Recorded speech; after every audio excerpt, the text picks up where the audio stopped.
కీర్తనలు 25వ కీర్తన. ప్రతి వారు తీసుకోండి. 25వ కీర్తన దావీదు రాస్తున్నటువంటి 25వ కీర్తన 15వ వచనాన్ని మనం చదువుకుందాం. నా కనుదృష్టి ఎల్లప్పుడూ యెహోవా వైపునకే తిరిగిన. మరొక చదవండి. నా కనుదృష్టి ఎల్లప్పుడూ యెహోవా వైపునకే తిరుగుడది. ఈరోజు యాక్చువల్లీ వేరే వాక్యం చెప్పాలనుకున్నాను, కానీ ఎందుకో ప్రభు నేను ఉదయం ఒక వాక్యం వింటున్నప్పుడు ఆ పాస్టర్ గారు ఒక మధ్యలో ఒక వాక్యాన్ని తీశారు. ఈ వాక్యం నాకు చాలా నచ్చింది. నేను దేవునికి దగ్గరగా ఉండడం ఎలాగా అని ఒక సబ్జెక్ట్ రెడీ చేస్తున్నప్పుడు ఇది నాకు కనిపించింది. అంటే ఈ వారం ఇది చెప్పాలని మీ దగ్గరికి తీసుకొని వచ్చాను. హల్లెలూయా, హల్లెలూయా. నా కనుదృష్టి, అందరూ చెప్పండి. నా కనుదృష్టి ఎప్పుడండి? నా కనుదృష్టి ఎల్లప్పుడూ యెహోవా వైపునకే. దేవునికి స్తోత్రం చెప్పండి. ఇప్పుడు నా అనే ప్లేస్ ఉంది కదా, 25:15 నా అనే ప్లేస్ ఉంది కదా, అక్కడ మీ పేరు పెట్టుకోండి.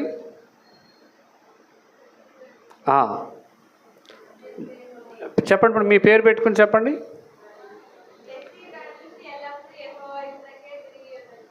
ఇంకొకరు చెప్పండి. భాషగానే చెప్తే వీళ్ళు చెప్పట్లేదు.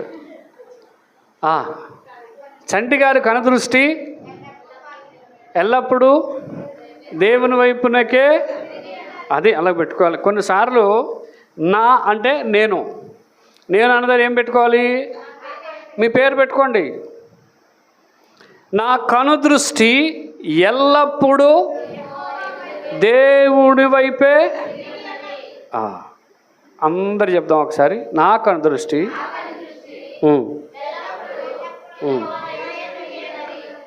నిజంగా చెప్పండి, ఎల్లప్పుడూ ఉంటుందా అప్పుడప్పుడు ఉంటుందా? అమ్మా, మన కనుదృష్టి ఎల్లప్పుడూ దేవుని మీద ఉంటుంది అప్పుడప్పుడా? అది చూసారా, కరెక్ట్గా చెప్పారు. చర్చ్కి వచ్చినప్పుడు మాత్రమే. చాలామంది స్కూల్కి వెళ్తారు, ఎందుకు వెళ్తారో తెలీదు. నాకు 10th క్లాస్ ఎగ్జామ్స్కి దగ్గరికి వచ్చేసిన తర్వాత మా పెద్దని ఏం చేశాడంటే, అరే నుంచో అన్నాడు. నేను అడిగింది చెప్పరా అన్నాడు. హిందీ పుస్తకం తీశాడు. ఏ పుస్తకం? మనకి ఎప్పుడైనా హిందీ తెలిస్తే కదా, ఆల్ తప్ప ఏమి రావు మనకి. ఏది? హిందీ. ఇదేం చెప్పు చదువు అన్నాడు. మనకు తెలిస్తే కదా చదవడానికి. 10వ తరగతి దాకా వచ్చేసాం, కానీ ఏం రాదు. ఇంగ్లీష్ చెప్తాం. ఇదేట్రా అన్నాడు. ఏమో తెలీదు. మరి ఎలా పాస్ అయ్యో? చూసి కాపీ. A copy? నేను డైరెక్ట్ చెప్తాను, నేను చూసే రాశాను. చాలామంది స్కూల్కి వెళ్తారు కానీ స్టడీ ఎక్కదు. చాలామంది ప్రార్థనకు వస్తారు కానీ ప్రార్థన వాళ్ళ జీవితంలో ఎక్కదు. దావీదు మహారాజు అంటున్నాడు, నా కనుదృష్టి ఎల్లప్పుడూ ఎవరి వైపు? ఈరోజు ఈ వాక్యం ఎందుకు నాకు లైక్ అయింది? ఎల్లప్పుడూ ఉన్నారా? ఎల్లప్పుడూ ఆయన వైపు చూడగలమా? అప్పుడప్పుడా? కొన్నిసార్లు లోకం మనం లాగేస్తుంటుంది. ఏం చేస్తుంది? లోకం మనం లాగుతుంటుంది. లాగినప్పుడు దేవుని వైపు చూడగలమా? లోకం ఎంత స్ట్రాంగ్గా ఉంటుందంటే కొన్నిసార్లు లోకం మనల్ని తన వైపు తిప్పుకోవడానికి అది ప్రయత్నం చేస్తుంది. లోకం ఎప్పుడైనా సరే తన వేలోనికి మిమ్మల్ని తీసుకెళ్ళడానికి ఉంటుంది. అది మన వైపు రాదు. లోకం యొక్క స్ట్రాటజీ ఎటువంటిదంటే తన వైపుకి అందరిని తిప్పుకుంటుంది. మనుష్యులు ఆ క్షణికమైన దానికే వెళ్ళిపోతారు తప్ప దేవుడు నిత్యుడు, ఆయన ఇచ్చేది నిత్యత్వం ఉంటుంది కాబట్టి దాని వైపు ఎవరు పరిగెట్టరు. నేను ఇది చదువుతున్నప్పుడు ఇంకా 62వ కీర్తన, ఇది మూసేయకండి. 62వ కీర్తన 8వ వచనంలో కూడా 62వ కీర్తన 8వ వచనాన్ని కూడా ఒకసారి చూద్దాం. జనులారా ఎల్లప్పుడూ ఆయన యందు ఆమేన్. దేవునికి స్తోత్రం చెప్దాం. 2 సార్లు పైకి చెప్పండి. దేవునికి స్తోత్రం కలుగును గాక. ఎల్లప్పుడూ ఎప్పుడండి? అప్పుడప్పుడా? దేవుని స్తుతించుడి ఎల్లప్పుడు అప్పుడప్పుడా? ఆ పాట రాసిన దేవుణ్ణి స్తుతించుడి రోజు పాడగలుగుతాం పాటలు. నేను ఎక్కడ ఒక్కొక్కసారి డ్యూటీలో ఉన్నప్పుడు పాటలు పెట్టుకుంటాను, లేకపోతే వాక్యం వింటూ ఉంటాను. ఒక ఆయన అంటాడు, ఇంకెప్పుడు అదే చేస్తాండి మీకు అన్నాడు. ఏం చేసా? ఎప్పుడు అదే చేసా? ఒకరోజు రాత్రి ఎప్పుడు 1:15 వచ్చాడంట. 1:15 నేను చూడలేదు అతను, బయట నుంచి అసలు ఏం చేస్తున్నారని చూస్తున్నాడు. వాక్యం వింటున్నాను, వాక్యం రాసుకుంటున్నాను. 1:15 రాత్రి ఉదయాన్నే వచ్చాడు. ఉదయం 5:30 ఆ పావులకు దిగేస్తాడు డ్యూటీ. అప్పుడు వచ్చాడు. ఏమంటే రాత్రి అప్పుడు కూడా మీరు ఇంక అదే చేసా అంటే మీరు పిచ్చోళ్ళు అయిపోయారండి వాక్యంలో అంటున్నాడు. ఏమైపోయామంట? ఎల్లప్పుడూ ఆయన యందు నమ్మిక ఉంచాలి, ఎల్లప్పుడూ ఆయన వైపు చూడాలి. నా కనుదృష్టి ఎల్లప్పుడూ దేవుని వైపే, లోకం వైపు తిరగకూడదు. బైబిల్లో లోతు భార్య మనందరికి తెలుసు. ఎవరండి? దేవుడు ఏం చెప్పాడు? ఈ పట్టణం మీద అగ్ని కురుస్తుంది, ఈ పట్టణం అంతా ఖాళీ బూడిదైపోతుంది, నాశనం అయిపోతుంది, అందరూ చచ్చిపోతారు. ఇక్కడ ఆ పట్టణం గురించి రాయబడింది ఏంటంటే చిన్నవారి మొదలుకొని పెద్దవారు వరకు అందరూ పాపభూయిష్టమైనటువంటి ఆలోచన కలిగి ఉన్నారు. ఆ పట్టణం పాపమట దేవుని దృష్టికి చాలా ఘోరంగా ఉందంట. ఆఖరికి దేవుని దూతలుగా వచ్చినటువంటి వారు ఆ ఊరిలోనికి ప్రవేశిస్తే వాళ్ళు లోతు ఇంటికి వెళ్ళి లోతుని చెప్తున్నారు, ఈ ప్రాంతం వదిలిపెట్టి వెళ్ళిపోండి, మీ కన్ను దృష్టి నేను ఎక్కడికి చెప్పాను అక్కడికి వెళ్ళండి. మీరు వెళ్ళేటప్పుడు వెనక్కి తిరిగి ఏం చేయకూడదు. మనం ఎప్పుడు వెనక్కి చూస్తాం? వెనక్కి ఎప్పుడు వస్తుంది చూపు? కొన్నిసార్లు వెనక్కి మనం ఎప్పుడు చూస్తామంటే మనకు తెలిసినటువంటి వారు సడన్గా కనిపించారు అనుకున్నప్పుడు ఏం చేస్తాం? అలా కదా, అంతేనా? ఇప్పుడు వీళ్ళు వెళ్తున్నప్పుడు వెళ్ళిపోయారు, దగ్గరికి వెళ్ళిపోయారు. లోతు భార్యకు డౌట్ వచ్చింది, అసలు నిజంగా ఆకాశం చెగ్గని కురుస్తుందా లేదా? నిజంగా దేవుడు ఎలా చేస్తాడా? దేవుడు ఇలా నిజంగా మనల్ని వెళ్ళిపోమన్నాడా ఏంటి అని వెనక్కి తిరిగి చూసేటప్పటికి ఏం కురుస్తుంది? ఈ రోజుకి హిస్టారికల్గా ఆ కాలిపోయిన ప్రదేశం ఉంది చూశారు,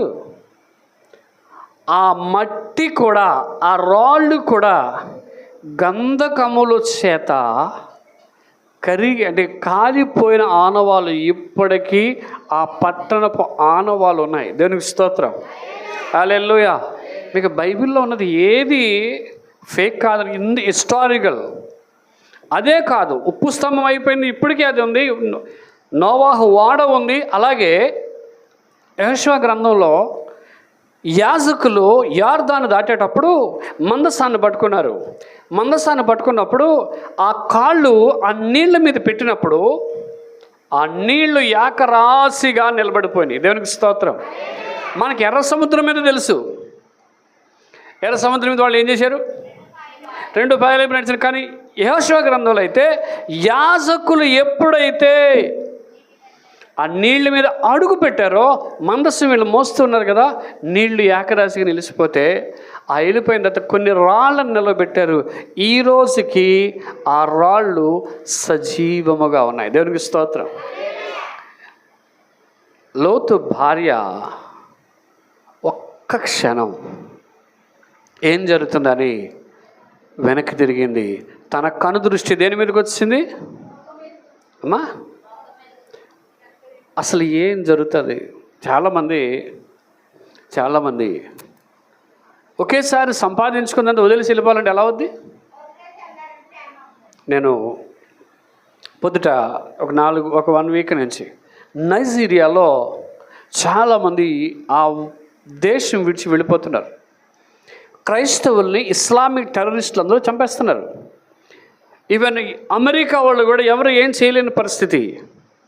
వాళ్ళు ఇంచుమించు 100 మంది చచ్చిపోతే అందరికీ గొయ్యి తీసి ఆ పెట్లు పెట్టి, సమాధులు పెట్లు పెట్టి, ఆ లోపలికి ఒక పాస్టర్ గారు అంటున్నాడు, అయ్యా మమ్మల్ని కాపాడండి, ఇక్కడ అనేక మందిని చంపేస్తున్నారు, ప్రపంచంలో అందరికీ స్వతంత్రం ఉంది, మాకు స్వతంత్రం లేదు. దేవుని వైపే వాళ్ళు చూస్తున్నారు. దేవుని సహాయం కావాలని చూస్తున్నారు. ఆరాధించుకోవడానికి సమయం లేదు. ఈరోజు మనకి దేవుడిచ్చిన భాగ్యం ఏంటంటే ఆయన వైపు చూసే భాగ్యం దేవుడిచ్చాడు. దేవునికి స్తోత్రం. ఒక క్షణం అండి. ఈరోజు పేపర్ న్యూస్ ఏంటంటే, ఇవాళ న్యూస్ ఏంటంటే ఆఫ్ఘనిస్తాన్కి పాకిస్తాన్ యుద్ధం జరుగుతుంది. బాంబులు వేసుకుంటారు ఒక్కొక్కరు. దీపావళి బాంబులు వేసుకున్నాడు. మనకి రేపు దీపావళి కదా, అంతేనా? ఇవాళ ఆల్రెడీ రాత్రి నుంచి పాకిస్తాన్ ఆఫ్ఘనిస్తాన్ వేసుకుంటున్నారు. 3 క్రికెటర్లు కూడా చనిపోయారండి. ఆఫ్ఘనిస్తాన్ టీంలో 3 క్రికెటర్లు కూడా చనిపోయారు.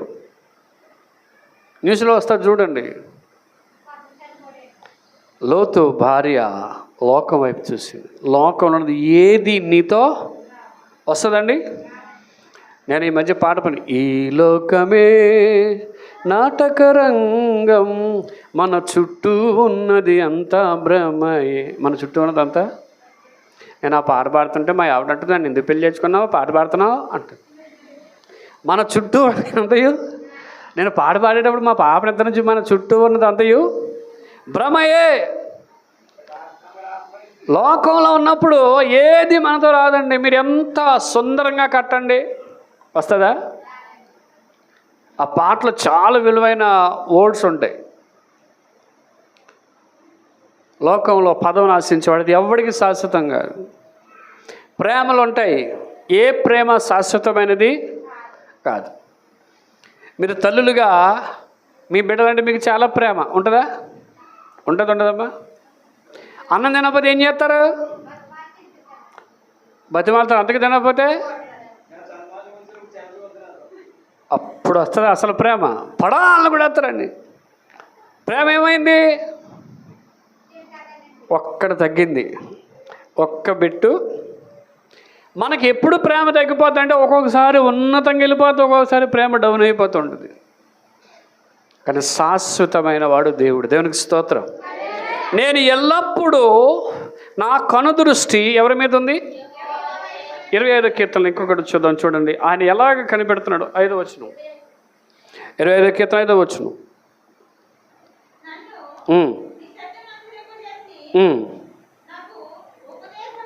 చేయము దేవుడవు దినమెల్లా. ఎప్పుడండి? రోజుకి ఎన్ని గంటలు అమ్మా? 24 గంటలు. దినమల్లా నేను ఎవరి కోసం కనిపెడుతున్నాను? నీకోసమే. అంటే దావీదు యొక్క ఆశ ఏంటంటే దినమంతా దేవునితోనే గడపాలి. దేవునికి స్తోత్రం.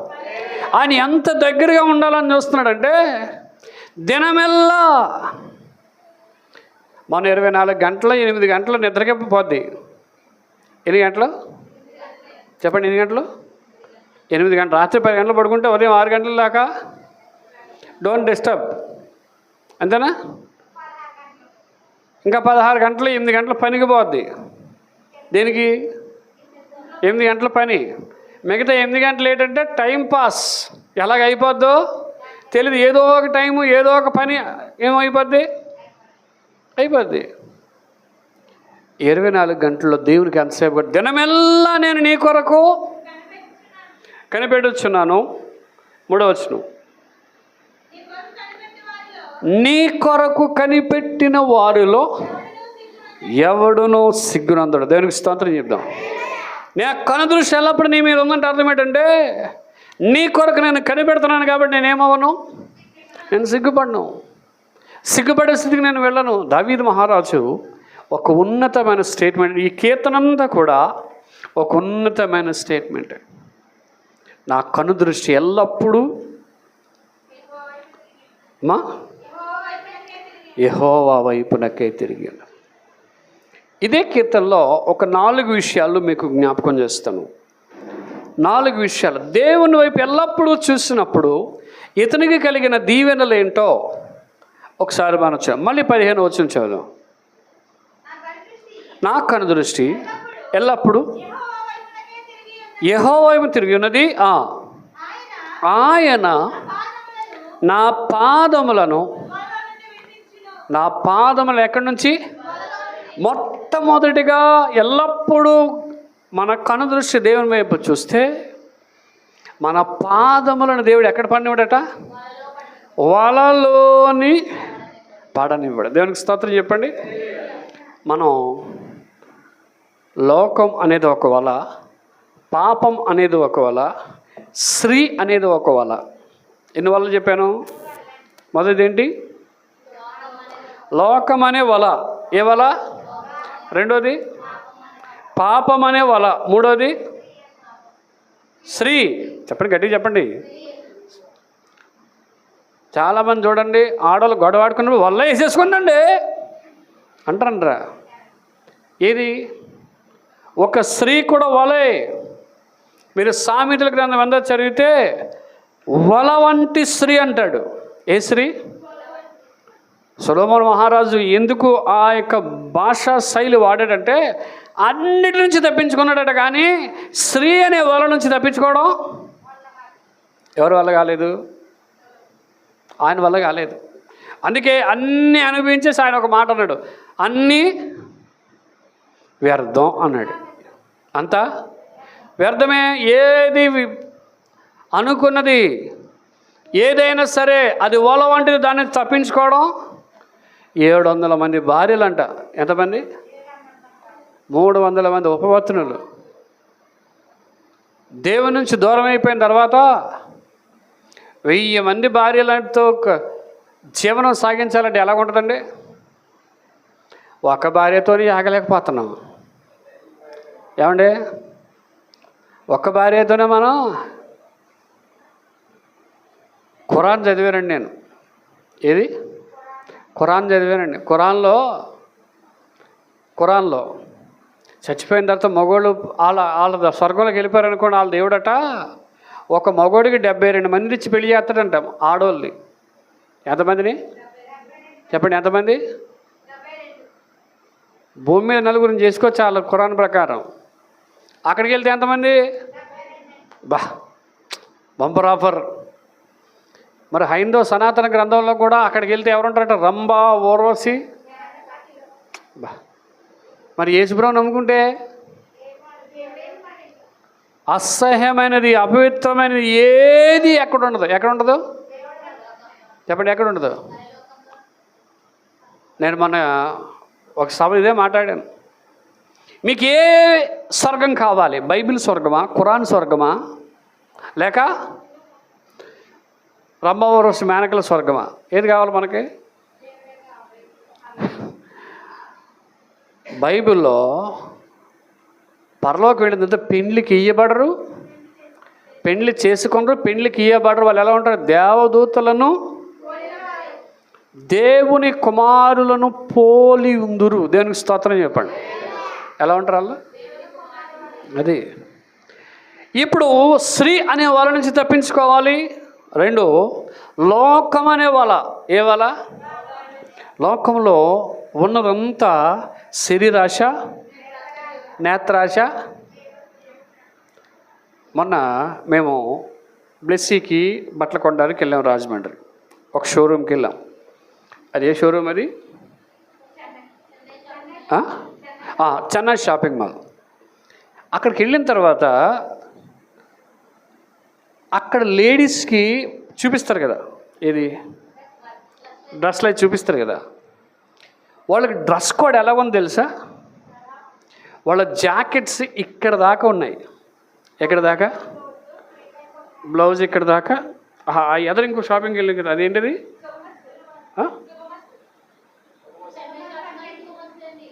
ఎదరు, దాని ఎదరికి వెళ్ళగా అశుభమస్తు. ఇది అందులోకి వెళ్ళిన తర్వాత అందులో ఇక్కడ దాకా ఉందండి ఆవిడ.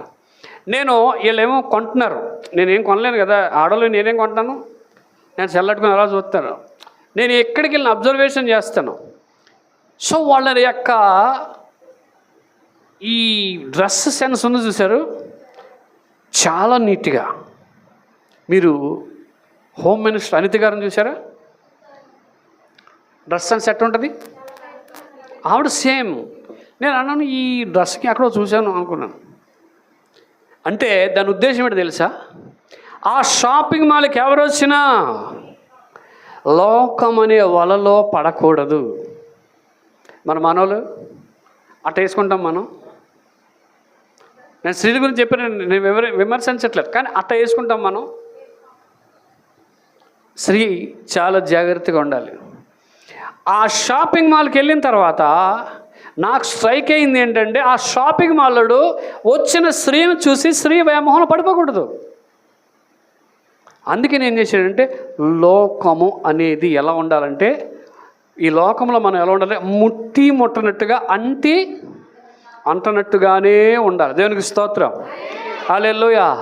రెండవది పాపం. ఏంటి? మొదటి వాళ్ళు ఏంటి? లోకం. రెండోది స్త్రీ. మూడోది పాపం. మూడోది పాపానికి వద్దాం. పాపం టేస్టీగా ఉంటుంది, కానీ దాని అంతం చేదుగా ఉంటుంది. ఇప్పుడు దేవుని వైపు ఎందుకు మనం నా కనుదృష్టి ఎల్లప్పుడూ నీ వైపే చూచిస్తున్నదంటే అర్థం ఏంటంటే, దేవుని వైపు చూస్తే ఈ 3 వలలలో నుండి బయటకి మనం రప్పించుకోబడతాం. హల్లెలూయా, హల్లెలూయా. వల సాతాను, ఆడు వల పట్టుకుని తిరుగుతున్నాడు. ఎవరిని? చేపలు చూడండి, వలేస్తే ఎన్ని వస్తాయి? బోల్డ్ వస్తాయి. ఆడదే పని వల. ఇప్పుడు యవనస్తులు చూడండి ఎలా ఉన్నారు, లవ్ లెటర్ అని వల పట్టుకుని తిరుగుతుంటాడు. ప్రేమ. రీసెంట్ కల్చర్ ఏంటంటే పెళ్ళి అయిపోయిన తర్వాత కూడా వల వేసుకుని తిరుగుతున్నారు. ఈ మధ్య బిగ్ బాస్ షో మీద కేసు పెట్టారు. ఎందుకు బిగ్ బాస్ షో మీద కేసు పెట్టారు? ఎవడ బడితే ఆడు వెళ్ళిపోతున్నాడు అక్కడికి. ఒక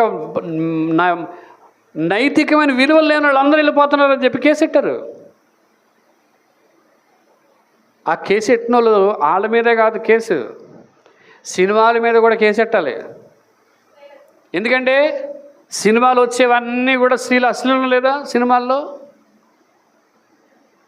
అవన్నిటి మీద కేసు పెట్టాలి. ఎవడు పెట్టాడు? ఈ షో ఏదో పెట్టారు కాబట్టి వాళ్ళు ఎవరో వెళ్ళారని చెప్పేసి.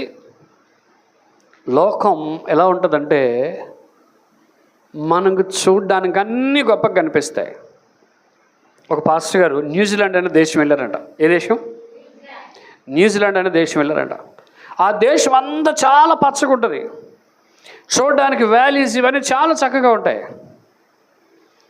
చూసేసాడు, తిరిగి వచ్చేస్తున్నాడు.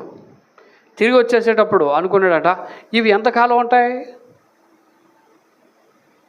అడవులు కొండలు ఎంతకాలం ఉంటాయి? ఒక 100 సంవత్సరాలు, 200 సంవత్సరాల తర్వాత అన్నీ ఏమైపోతాయి? మీ చిన్నప్పుడు చూసినటువంటి కొండలు ఇప్పుడు ఉన్నాయా? లేవు. లోకములో ఏది శాశ్వతమైనది కాదు. దేవునికి స్తోత్రం, హల్లెలూయా, హల్లెలూయా. మీరు దేవుని వైపు చూడండి. వలలో నుండి మనం ఏమవుతాం? విడిపించబడతాం. దేవునికి స్తోత్రం, హల్లెలూయా. 17వ వచనం, రెండవది 25వ కీర్తన 17వ వచనం.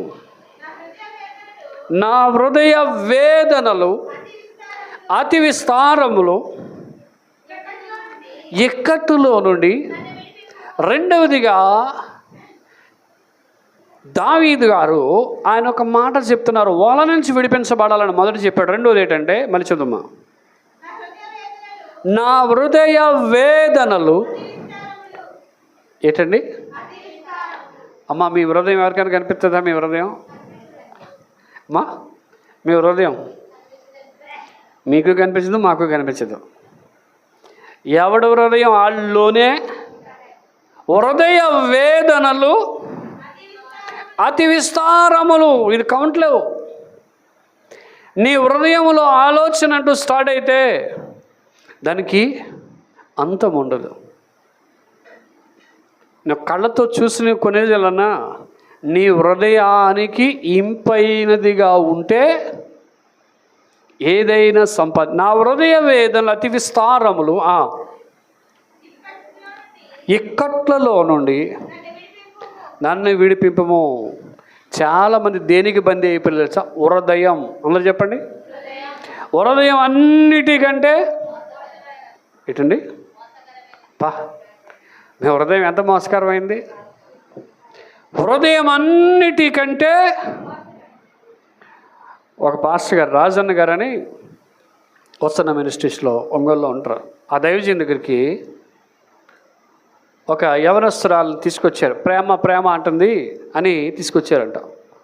తీసుకొస్తే, అయ్యగారండి మేము చెప్పిన మాట వింటలేదండి, ఒకసారి మీరు కౌన్సిలింగ్ చేయండి అన్నారట. సరే అమ్మా అని చెప్పి ప్రార్థన చేసి, అమ్మ మోకరించమ్మా అన్నారట. మోకరించిందంట. అమ్మ, మరి డాడీ మమ్మీ చెప్పినట్టు విను, నేను సేవకుడిగా చెప్తున్నాను, నీ హృదయాన్ని స్వాధీనపరచుకో, నీ హృదయంలో పాప కోరికలన్నీ తీసేయి, నీ హృదయంలో నా అతి విస్తారమైన యోచనలన్నీ పక్కన పెట్టు అన్నారు. అలాగే సార్, ఈ రోజు నుంచి మరి మమ్మీ డాడీ చెప్పినట్టు వింటావా అన్నదట. నేను వింటానండి, కానీ నా హృదయం ఎందండి అందంట. ఏమంది? నేను వింటాను కానీ ఏమన్నా నీ హృదయం నీ దగ్గర కదా ఉంది. నా హృదయం నా దగ్గర లేదు, ఆడి దగ్గర ఉంది. ఎవరి దగ్గర? ఆవిడికి 16 సంవత్సరాలు లేవు. ఈ హృదయం ఎక్కడుందట? Cinema effect, net effect. నా హృదయం అక్కడ ఉందండి అన్నదంట. నీ హృదయ వేదనలు అతి విస్తారములు. వాటి నుంచి హృదయం అన్నిటికంటే మోసకరమైనది. హెబ్రీ పత్రికలో తీయద్దులేండి, తీయద్దు. 7 రకాలైన హృదయాలు ఉంటాయి. ఎన్ని హృదయాలు? అందులో రాతి హృదయం, కఠిన హృదయం, చాలా హృదయాలు ఉంటాయి. కాబట్టి ఈరోజు మీరు దేవుని వైపు ఎల్లప్పుడూ చూస్తూ ఉంటే మీ హృదయ వేదనలు దేవుడు తొలగించగలడు. హల్లెలూయా, హల్లెలూయా. బైబిల్లో ఒక ఆవిడ ఏం చేసిందంటే ఊరు చూద్దామని బయలుదేరింది. ఏమి? ఆ ఊరు ఎంత బాగుంటుందో చూద్దామని బయలుదేరింది. వెళ్ళింది. వెళితే రాజుగారు అబ్బాయి చూశాడు. చూసి ఈమె చాలా అందంగా ఉంది అని చెప్పి పాడు చేసేసాడు. పాడు చేసిస్తే తన తండ్రికి వచ్చి చెప్పింది, అయ్యా నన్ను ఎలాగా చేశారు. అన్నదమ్ములకు చెప్పారు. అన్నదమ్ములు ఏం చేశారు తెలుసు? వాళ్ళిద్దరూ వెళ్ళి ఆ ఊరిలో వెళ్ళి చాలామందిని చంపేసి ఆఖరికి ఎద్దులు ఉంటాయి కదండి, ఎద్దులు కాళ్ళు కూడా నరికేశారు. ఎందుకు ఎద్దులు కాళ్ళు నరికిస్తే తెలుసా? పూర్వం ఎద్దులు పాలు ఇస్తే ఆ పాలు ద్వారా బతికేసేవారు. పూర్వం డబ్బు ఉన్నవాళ్ళు ఎవరైనా పాడి ఉన్నవాళ్ళే డబ్బు ఉన్నవాళ్ళు. అందుకని ఏం చేశారంటే ఈ ఆవులు వెళ్ళి ఆహారం మేస్తే వీళ్ళందరూ మళ్ళీ ఉన్నతమైన అయిపోతారని ఆ ఎద్దుల యొక్క కాళ్ళు కూడా నరికేసి నరమేధం సృష్టించి వచ్చారు.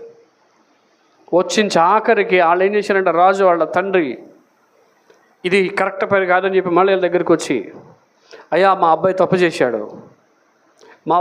చేశాడు, క్షమించండి, ఆ అమ్మాయిని పెళ్లి చేసుకుంటారని చెప్పేసి పెళ్లి చేసుకోమంటే వీళ్ళు ఏమన్నారంటే సున్నత చేయించుకుంటారు కానీ పెళ్లి చేసుకోవడం కావద్దన్నారు.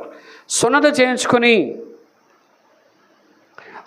చేయించుకొని ఆ గాయం ఇంకా మానలేనప్పుడే వెళ్ళి చాలామందిని చంపేశారు. ఒక స్త్రీ వల్ల ఆ వ్యక్తుల హృదయాలన్నీ ఏమైపోయాయంటే గాయమైపోయినాయి. ఈరోజు హృదయ వేదనలు మన జీవితాల్లో నుండి దేవుడు తీసివేయునుగాక. ఆమేన్, ఆమేన్. 22వ వచనం, 3వది చూద్దాం. దేవా వారి బాధలన్నిటిలో నుండి ఇశ్రాయేలులను ఇప్పుడు ఎందుకు నా కనుదృష్టి ఎల్లప్పుడు నీ వైపు చూచుచున్నదంటే బాధలు ఉంటాయి. మనిషికి ఏముంటాయి? నేను రాసిన పాటలో అదే ఉంటుంది. నా బాధలలో 142 నా బాధలు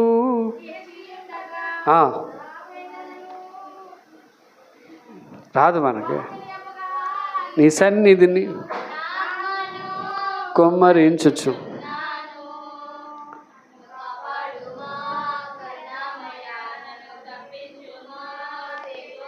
ఆ కీర్తనలో ఉంటుంది, నా బాధలన్నీ నీ దగ్గర చెప్పుకుంటున్నాను ప్రభువా.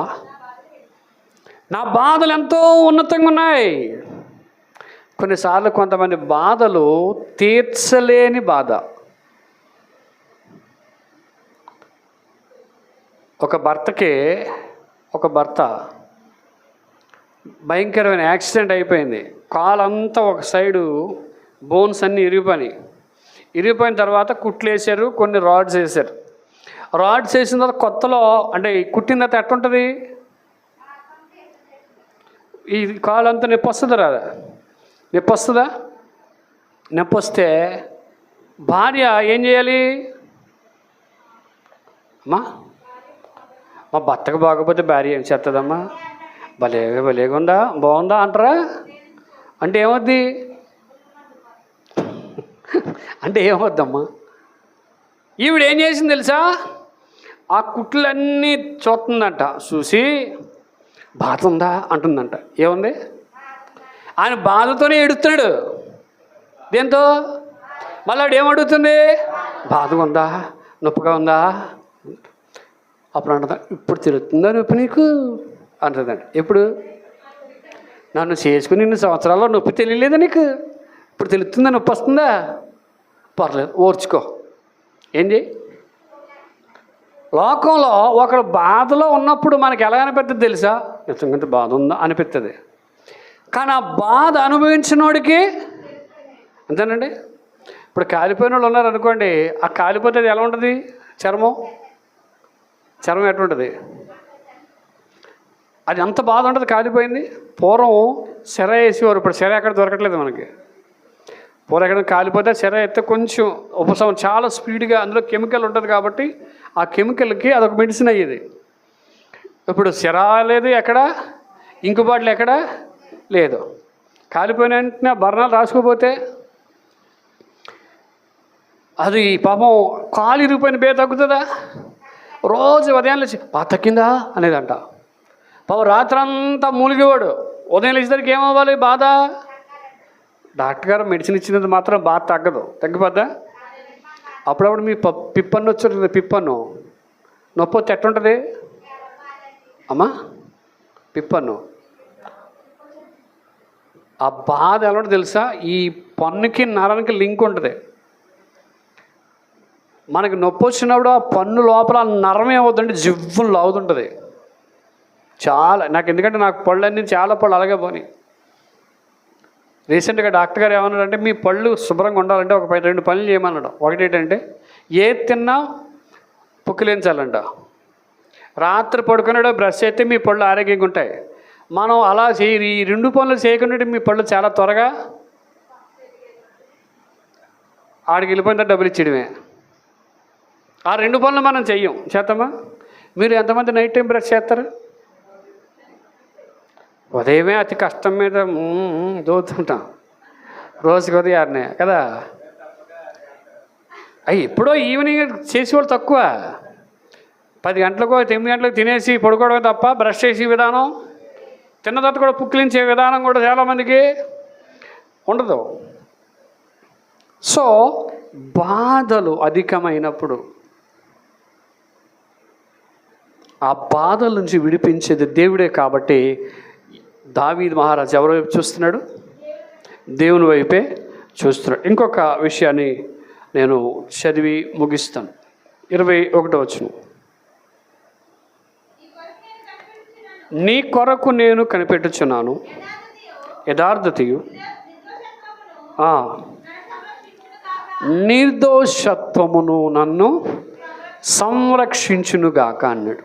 దేవుని వైపు ఎల్లప్పుడూ చూడడానికి గల కారణం ఏంటంటే, దేవుడు మనల్ని సంరక్షించేవాడు, దేవుడు మనల్ని కాపాడేవాడు. మళ్ళీ చదవచ్చును. నీ కొరకు నేను కనిపెడుచున్నాను యథార్థతయు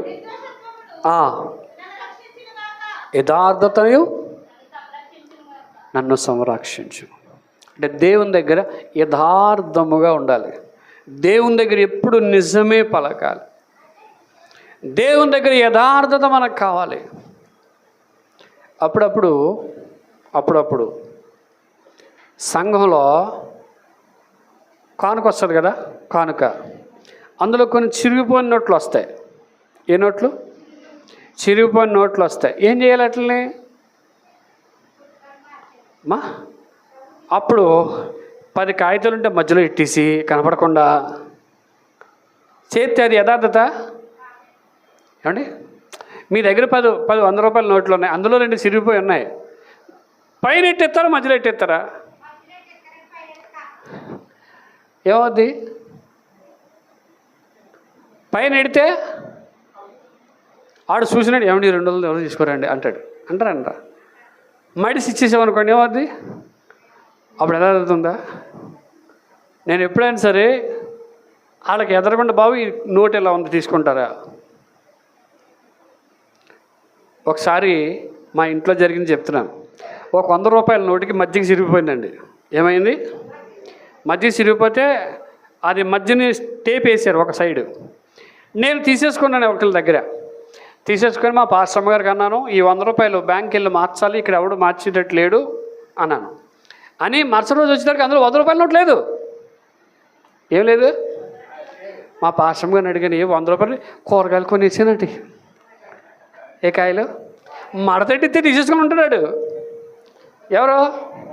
అప్పుడు నేను అన్నాను, అది చిరిగిపోయినోడు కదండి, ఏమో అడగలేదండి, నాకు కూడా గుర్తులేదండి అన్నారు. కొన్నిసార్లు అవి లక్కగా వెళ్ళిపోతుంటాయి. లేదండి మనం ఎక్కడికి వెళ్ళి మార్చాలి? బ్యాంక్కి వెళ్ళి ఒక నిమిషం లేట్ అవుతుందంటే. యథార్థత కావాలి. నువ్వు యథార్థంగా ఉన్నాడు. యోబు యథార్థవంతుడు కాబట్టి దేవుడు అతన్ని ఆశీర్వదించాడు. హల్లెలూయా. ఇప్పుడు భక్తుడు ఏమన్నా, నేను ఎల్లప్పుడూ 20:10 ఆమేన్. హల్లెలూయా. మీరందరూ ఎవరి వైపు తిరగాలి చెప్పండి? ఎల్లప్పుడూ. అప్పుడప్పుడే ఎల్లప్పుడా? ఈరోజు నుంచి ఎల్లప్పుడూ దేవుని వైపు చూద్దాం. అటు ఇటుగా దేవుడు మీ అందరిని దీవించి ఆశీర్వదించును గాక. ఆమేన్. అందులో లేచి నిలబడదాం.